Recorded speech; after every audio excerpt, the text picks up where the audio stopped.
ሰላም እንዴት አላችሁ? የኢትዮ ታይምስ ቤተሰቦቻችን ለሰዓቱ የተመረጡ አዳዲስ መረጃዎችን ይዘንላችሁ ቀርበናል። ከመረጃዎቻችን መካከልም በዛሬው ዕለት በወልቃይት ጠገዴ ሰቲት ሁመራ ዞን የሰሞኑን የህወሓት ወታደራዊ እንቅስቃሴና ትንኮሳን ተከትሎ ከባድ የተቃውሞ ሰልፍ ተካሂዷል። ይህ በእንዲህ እንዳለም የቀድሞ የመከላከያ ሚኒስትር አቶ ስዬ አብርሃ ከሰሞኑ የትግራይ ወቅታዊ ሁኔታ ጋር በተያያዘ እሁድ ዕለት ጥር 4 ቀን 2017 ዓ.ም ምሽት አካባቢ ከአንድ ሚዲያ ጋር በነበራቸው ቆይታ በበርካታ ርዕሰ ጉዳዮች በተለይም የህወሓት የኤርትራና የፋኖ ጥምረትን አስመልክቶ ያላቸውን አቋም ገልጸዋል። ይህ በእንዲህ እንዳለም የትግራይ ክልል ጊዜያዊ አስተዳደር ከሰሞኑ በፌዴራል መንግስትና በትግራይ ኃይሎች መካከል የተካሄደው ግጭት ሊፈጠር የማይገባ ነበር ብሏል።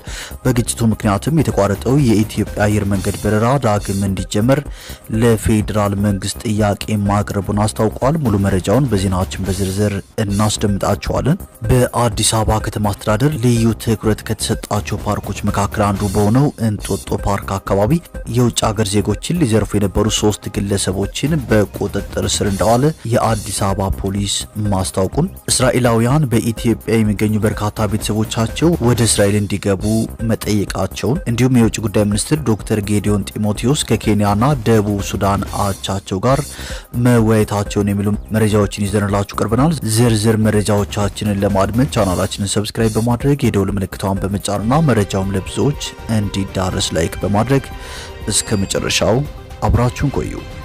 በ5 ዓመት ያለምንም ወለድ እዚህ ቀደም በሴቶች አደባባይ ቅንጡ የመኖሪያ ቤቶችን ገንብቶ ያስረከበው ሰመር ሪል ስቴት አሁን ደግሞ በእንግሊዝ ኤምባሲ ከባለ 2 እስከ ባለ 4 መኝታ አማራጮችን ይዞላችሁ ቀርበዋል። 50%ን በባንክ እስከ 20 ዓመት አሊያም ያለምንም ወለድ በ5 ዓመት እንዲሁም ቀሪውን 50% በ2 ዓመት ከ6 ወር ከፍለው የሚጨርሱበትን መንገድ አመቻችተናል። በዙሪያው ከ5 በላይ ኤምባሲ የተከበበ ሲሆን ለጫካ ፕሮጀክት ደግሞ በ1 ኪሎ ሜትር ቅርበት ላይ ይገኛል። 5 የሊፍት አሳንሰር የተገጠመለትና ሁሉንም የጋራ መገልገያ ሟልቶ በወልደረ ያስቀመጠ ድርጅት ነው። ከ10 እስከ 30% የሚደርስ ቅናሾችንም አቅርበናል። ታዲያ ቀድመው ለሚመጡ 10 ሰዎች በካሬ 88,000 ብር ብቻ እናስተናግዳለን። የዚህ ድል ተጠቃሚ ለመሆን ከተቡ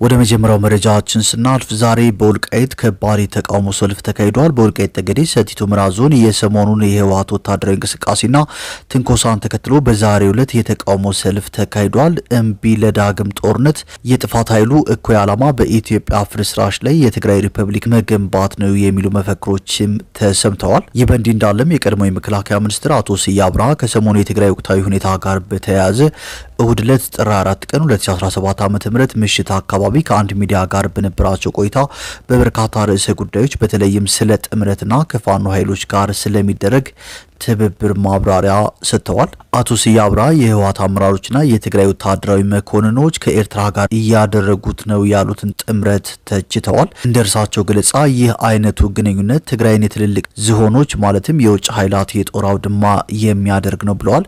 የዚህ ሴራ ዋና ተዋናይ የኤርትራው ፕሬዝዳንት ኢሳያስ አፈወርቂ መሆናቸውን የጠቀሱት አቶ ስዬ ፕሬዝዳንቱ የትግራይን ጄኔራሎች ለጭነት እንደሚመቹ አህዮች አድርገው ስለቆጠሯቸው ዓላማቸውን ለማሳካት ቢጭኗቸውና አደጋ ቢደርስባቸው እንኳን ግድ እንደማይሰጣቸው ገልጸዋል። በተመሳሳይ አቶ ስዬ አብርሃ የህወሓት ኃይሎች ከፋኖ ጋር እያደረጉት ነው የተባለውን ትብብር በተመለከተ ሲናገሩ ከፋኖ ኃይሎች ጋር የሚደረግ ማንኛውም ግንኙነት የፕሪቶሪያውን የሰላም ስምምነት የሚያፈርስና ትግራይን ወደ ከፋ ችግር ውስጥ የሚከታት ነው ብለዋል። የተፈናቃዮች መመለስም ሆነ የትግራይን መሬት የማስከበር ጉዳይ በፕሪቶሪያው ስምምነት መሰረት በሰላማዊ መንገድ እንዲከናወን እየተሰራ መሆኑን ገልጸው በዚህም አቋም አጥብቀው እንደሚቀጥሉ አሳስበዋል። ይህ በእንዲህ እንዳለም የትግራይ ጊዜያዊ አስተዳደር ከፌዴራል ኃይሎች ጋር የተካሄደው ግጭት ሊፈጠር የማይገባ ነው ሲል ገልጿል። የትግራይ ክልል ጊዜያዊ አስተዳደር ከሰሞኑ በፌዴራል መንግስትና በትግራይ ኃይሎች መካከል የተካሄደው ግጭት ሊፈጠር የማይገባ ነው ብሏል። በግጭቱ ምክንያትም የተቋረጠው የኢትዮጵያ አየር መንገድ በረራ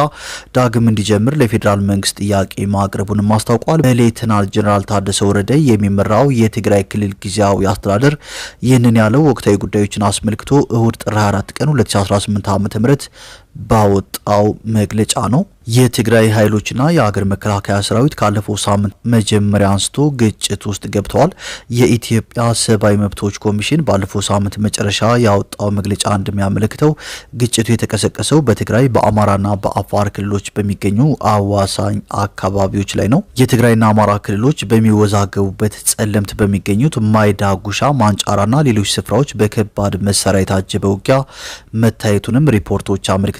አርብ ሌሊትና ቅዳሜ ንጋት ላይ ደግሞ በማዕከላዊ ትግራይ ዞን በሚገኙ ሁለት ከተሞችና አንድ ወረዳ ላይ በተፈጸመ የድሮን ጥቃት አንድ ሰው ሲገደል አንድ ሰው ደግሞ እንደቆሰለ የክልሉ መንግስት አስታውቋል። እስካሁን ድረስም ግጭቱን በተመለከተ ከፌደራል መንግስት በኩል በይፋ የተባለ ነገር የለም። የትግራይ ጊዜያዊ አስተዳደር በበኩሉ ትናንት ምሽት ባወጣው መግለጫ አዲሱ ግጭት የትግራይ ጥያቄ ዘላቂ መፍትሄ ባለማግኘቱ ምክንያት የተከሰተ እንደሆነ ገልጿል።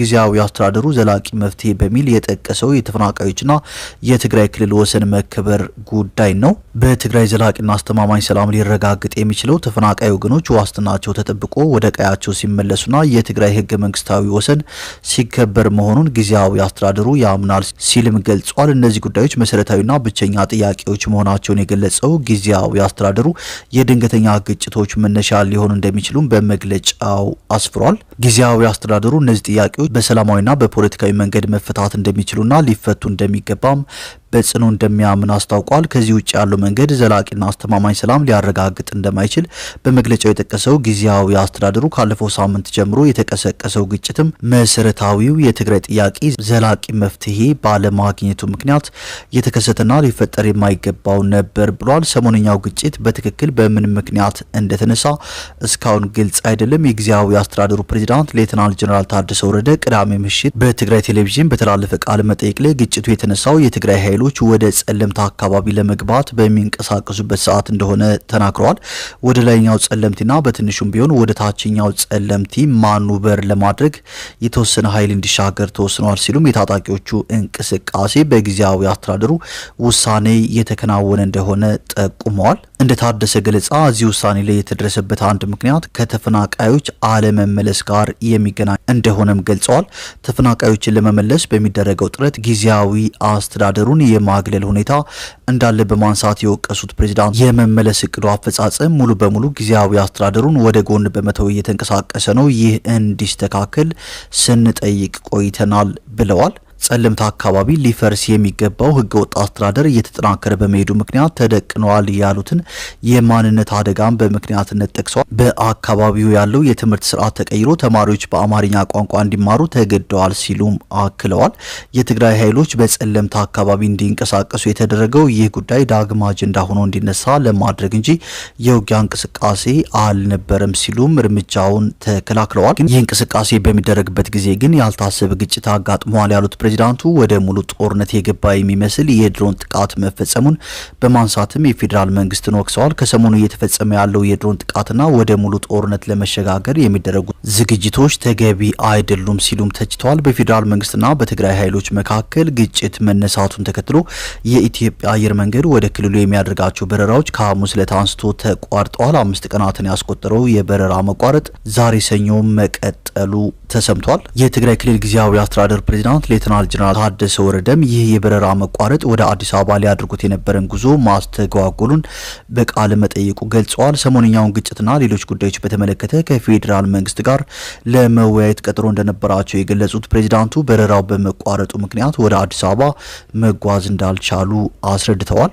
በረራው የሚመለስ ከሆነ ውይይቱን ለማድረግ እንደሚጓዙም ጠቁመዋል። ፕሬዝዳንት ታደሰ ልዩነቶቻችንን እያጠበብን ያለውን ችግር መፍታት አለብን፣ ወደ ጦርነት የመግባት ፍላጎት የለንም፣ ጥያቄዎቻችንን በፕሪቶሪያ ስምምነት በኩል እንፈታቸዋለን ሲሉም በቃለ መጠይቁ ተናግረዋል። ፕሬዝዳንቱ የሚመሩት ጊዜያዊ አስተዳደርም ትናንት ባወጣው መግለጫ አሁንም በፕሪቶሪያ ስምምነት መሰረት ዘላቂና አስተማማኝ ሰላም ለማረጋገጥና ዘላቂ መፍትሄን እውን ለማድረግ ያለውን አቋም ቁርጠኛ መሆኑን አረጋግጧል። ጊዜያዊ አስተዳደሩ ተፈናቃዮችን የመመለስና የትግራይን ህገ መንግስታዊ ወሰን የማስከበር ጉዳይ እንዲሁም ዘላቂ ሰላም እንዲሰፍን በሰላማዊና በፖለቲካዊ መንገድ ለመታገል ያለበትን ግዴታ እንደሚወጣም ገልጿል። ከተቋረጠ ዛሬ 5ኛ ቀኑን የያዘው ወደ ክልሉ የሚደረገው የኢትዮጵያ አየር መንገድ በረራ በድጋሚ እንዲጀመር ለፌዴራል መንግስት ጥያቄ መቅረቡን አስታውቋል። ህዝቡ በፋይናንስ ስርዓቱ አምኖ ያስቀመጠውን ገንዘብ በባንኮች ካለው የጥሬ ገንዘብ እጥረት የተነሳ በህዝቡ ላይ የተፈጠረውን ችግር እንዲፈታ መጠየቁን ጊዜያዊ አስተዳደሩ በመግለጫው ጠቅሷል። እንዲሁም ወር ከወር ለመሻገር የሚቸገረው የመንግስት ሰራተኛ መደበኛ ደሞዙን በወቅቱ የሚያገኝበት ሁኔታ እንዲመቻች ለፌዴራል መንግስት ጠይቆ አዎንታዊ ምላሽ እየጠበቀ ይገኛል በማለትም ገልጿል። ወደ ቀጣዩ መረጃችን ስናልፍ የውጭ ጉዳይ ሚኒስትር ዶክተር ጌዲዮን ጢሞቴዎስ ትናንት ከኬንያና ከደቡብ ሱዳን አቻቸው ጋር መወያየታቸውን የውጭ ጉዳይ ሚኒስቴር አስታውቋል። ሚኒስትሩ ከኬንያ ጠቅላይ ካቢኔ ጸሐፊና የውጭ ጉዳይ የዲያስፖራ ጉዳዮች ሚኒስትር ሙሳሊያ ሙዳቫዲ ጋር በቢሮአቸው ተገናኝተው ተወያይተዋል። ሚኒስትሮቹ በኢትዮጵያና በኬንያ መካከል ያለውን የቆየ የሁለትዮሽ ግንኙነት የገመገሙ ሲሆን በሁለቱ ሀገራት መካከል ያለውን ኢኮኖሚያዊ ትብብር ማጠናከር በሚቻልባቸው ሁኔታዎች ላይ ልዩ ትኩረት ሰጥተው መወያየታቸው ተጠቁሟል። በተጨማሪም ቀጠናዊ ኢኮኖሚያዊ ውህደትን ለማሳደግ እንዲሁም በአፍሪካ ቀንድ ልማትን፣ ሰላምንና ደህንነትን ለማስፈን ይበልጥ በቅርበት ለመስራት ተስማምተዋል። በተያያዘም የውጭ ጉዳይ ሚኒስትሩ ዶክተር ጌዲዮን ጢሞቴዎስ ከደቡብ ሱዳን ሪፐብሊክ የውጭ ጉዳይና ዓለም አቀፍ ትብብር ሚኒስትር ሞንዴ ሲማያ ኩምባ ጋርም ተገናኝተው ተወያይተዋል። ሚኒስትሮቹ በኢትዮጵያና በደቡብ ሱዳን መካከል የሚደረጉ ተከታታይ የከፍተኛ አመራሮች ግንኙነቶች በሁለቱ ሀገራት መካከል ያለውን ዘመን ተሻጋሪ የሁለትዮሽ ግንኙነት ጥልቀት የሚያንጸባርቁ መሆናቸውን ገልጸዋል። ሁለቱ ወገኖች በውይይታቸው በመካከላቸው ያላቸውን ፖለቲካዊና ኢኮኖሚያዊ ትብብር ይበልጥ ማጠናከር እንዲሁም ሁለቱን ህዝቦች የሚያስተሳስረውን ጠንካራ የህዝብ ለህዝብ ግንኙነት ማጎልበት አስፈላጊ መሆኑን አጽንኦት ሰጥተዋል። በተጨማሪም ሁለቱ ወገኖች በጋራ በሚያሳስቧቸው ቀጠናዊ የሰላምና የደህንነት ጉዳዮች ላይ የተወያዩ ሲሆን በቀጠናው መረጋጋትንና ትብብርን ለማስፈን ያላቸውን የጋራ ቁርጠኝነት በድጋሚ አረጋግጠዋል። ወደ ቀጣይ መረጃችን ስናልፍ በአዲስ አበባ ከተማ አስተዳደር ልዩ ትኩረት ከተሰጣቸው ፓርኮች መካከል አንዱ በሆነው እንጦጦ ፓርክ አካባቢ የውጭ ሀገር ዜጎችን ሊዘርፉ የነበሩ 3 ግለሰቦችን በቁጥጥር ስር መዋሉን የአዲስ አበባ ፖሊስ አስታውቋል። ፖሊስ ባወጣው የጥንቃቄ መልእክት እንደገለጸው ተጠርጣሪዎቹ የተያዙት ጥር 23 ቀን 2018 ዓ.ም በሽሮ ሜዳ ቁስቋም በኩል ወደ እንጦጦ ፓርክ ሊገቡ የነበሩ የሆላንድ ዜጎችን ለመዝረፍ ሲሞክሩ በተደረሰባቸው ክትትል ነው። ፖሊስ ግለሰቦችን ቁጥጥር ስር ያዋላቸው ሲሆን በአሁኑ ሰዓት ምርመራ ያካሄደባቸው እንደሚገኝ ጠቁሟል። በምርመራው ሰዓት ከታሰሩት ግለሰቦች መካከል አንዱ የሐሰት የመከላከያ መታወቂያ ይዞ መገኘቱን የገለጸው ፖሊስ የሌሎቹን 2 ተጠርጣሪዎች ማንነት እያጣራ መሆኑን ገልጿል። ተጠርጣሪዎቹ ከፖሊስ ለማምለጥ ሲሮጡና ሲዘሉ ጉዳት እንደደረሰባቸው በመግለጫው ተመልክቷል። እንጦጦ ፓርክ የቱሪስት መዳረሻ፣ የከተማ ነዋሪዎች መዝናኛና ስፖርታዊ እንቅስቃሴ የሚደረግበት ስፍራ መሆኑን የጠቀሰው ፖሊስ አንዳንድ ወንጀለኞች ጎብኚ ወይም ስፖርተኛ በመምሰል እንዲሁም በአሳቻ ቦታዎች በመደበቅ ወንጀል እንደሚፈጽሙ ከህብረተሰቡ ጥቆማ ሲደርሰው መቆየቱን ገልጿል። ህብረተሰቡ መሰል አጠራጣሪ እንቅስቃሴዎችን በመከታተል ለጸጥታ አካላት ትብብር እንዲያደርግ፣ አካባቢውን እንዲጠብቅና ወንጀልን በጋራ እንዲከላከልም ፖሊስ አሳስቧል። ወደ ቀጣዩ መረጃችን ስናልፍ እስራኤላውያን በኢትዮጵያ የሚገኙ በርካታ ቤተሰቦቻቸው ወደ እስራኤል እንዲገቡ መጠየቃቸውን ቀጥለዋል። በትግራይ ክልል በተቀሰቀሰው ውጥረት ምክንያት በስጋት ላይ የሚገኙ ወደ 10,000 የሚጠጉ ዘመዶቻቸው እስራኤል እንዲገቡ መንግስት ሁኔታዎችን እንዲያመቻችላቸው በመጠየቅ በትናንትናው ዕለት በመቶዎች የሚቆጠሩ ሰልፈኞች በእስራኤል ፓርላማ ፊት ለፊት ሰልፍ አድርገዋል። ሰልፈኞቹ የእስራኤል መንግስት ከኢትዮጵያ የሚደረገውን የዜጎች ማዘዋወር ማቆሙንና ለሂደቱም የሚመደበውን በጀት ማቋረጡን ገልጸዋል። በኢትዮጵያ የሚገኙ ስደተኞችን የሚረዳው ፓወር ፎር አሊያ የተባለው ድርጅት ባወጣው መግለጫ መሪዎች በኢትዮጵያ ባለው ግጭት ሳቢያ ሁኔታቸው እየተባባሰ የመጣውን ወገኖች ወደ እስራኤል ለማምጣት በአስቸኳይ በጀት እንዲመድቡ ጠይቀዋል። እንደ ድርጅቱ ግምት ከተለያዩ የእስራኤል ከተሞች የመጡና አብዛኞቹ የኢትዮጵያ ተወላጆች የሆኑ ወደ 2,000 የሚጠጉ ሰዎች በሰልፉ ላይ ተገኝተዋል። ሰልፈኞቹ በኢትዮጵያ የሚገኙ ቤተሰቦቻቸው ለዓመታት ለመዘዋወር ሲጠባበቁ መቆየታቸውን ገልጸዋል። ይህ ተቃውሞ በ19ኛው ክፍለ ዘመን በተለያዩ ጫናዎች ወደ ክርስትና የተቀየሩና ፈላሽ ሙራ በመባል የሚታወቁ የቤተ እስራኤላውያን ዘር የሆኑ ወገኖች ወደ እስራኤል ለማስገባት ለዓመታት ሲደረግ የቆየው ጥረት አካል ነው። አንዳንዶች ፈላሽ ሙራ የሚለውን ስያሜ ለአድሎ የሚውል ነው ብለው ይቃወሙታል። እስራኤል በ1970ዎቹና በ80ዎቹ ቤተ እስራኤል በመባል የሚታወቁትን ጥንታውያን የአይሁድ ማህበረሰብ አባላትን ስታስወጣ እነዚህ ወገኖች በኢትዮጵያ ቀርተው እንደነበርም ተገልጿል።